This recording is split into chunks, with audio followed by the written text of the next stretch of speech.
Hello' everyone, আপোনালোকৰ ভালনে? মোৰ ভালে। এয়া মই আজি হাঁহৰ মাংস বনাম বুলি ভাবিলোঁ। গাঁৱলৈ আহিলে এনেকৈ বহুত ঘৰৰ মানুহ আছে যে সিহঁতে ভাত খাবলৈ মাতে। কোনোবাই কয় তুমিয়ে বনোৱা, এনেকৈ মই বনাবলৈ ওলালোঁ। এতিয়া পিঁয়াজখিনি দি ল'লোঁ, মাংসখিনি বহাই দিলোঁ। জুইতে বনাব লাগিব, গতিকে গাঁৱত আহিছোঁ। গেছ থাকিলেও গেছ বেছিকৈ ব্যৱহাৰ নকৰে, জুইত খায়ে ভাল পায়। আমি প্ৰত্যেক শনিবাৰে ঘৰলৈ অহা যায়। শনিবাৰে নাহিলেও দেওবাৰে আহোঁ, আহি ৰাতি থাকি সোমবাৰে পুৱাই যাওঁগৈ।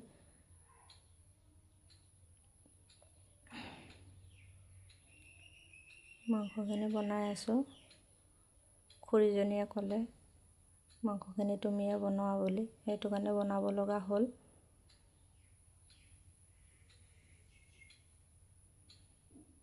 বনাই আছোঁ আৰু বাহিৰৰ চোলা হয় এইখন, তাতে বনাই আছোঁ।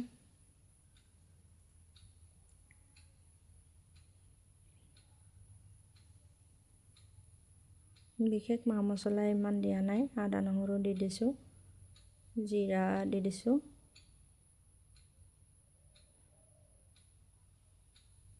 আলুখিনি মই আগতে ভাজি লৈছোঁ অকণমান, এতিয়া অকণমান ৰেড চিলি দি দিলোঁ।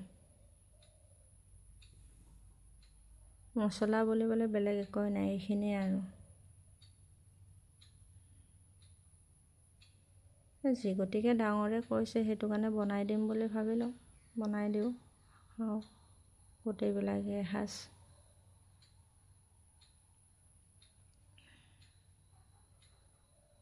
পানী অকণমান দি দিলোঁ মই আন্দাজমতে।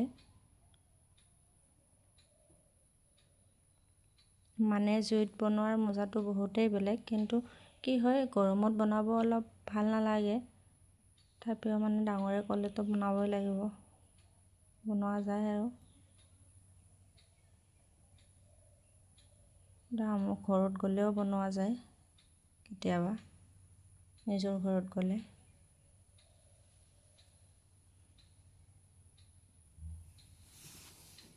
আলুখিনি সিজি গ'ল। এতিয়া পানীটো হেৰি কৰিম, একদম শুকুৱাই দিমগৈ, জোল নাৰাখোগৈ। চব মানুহে জোলটো নাখায়।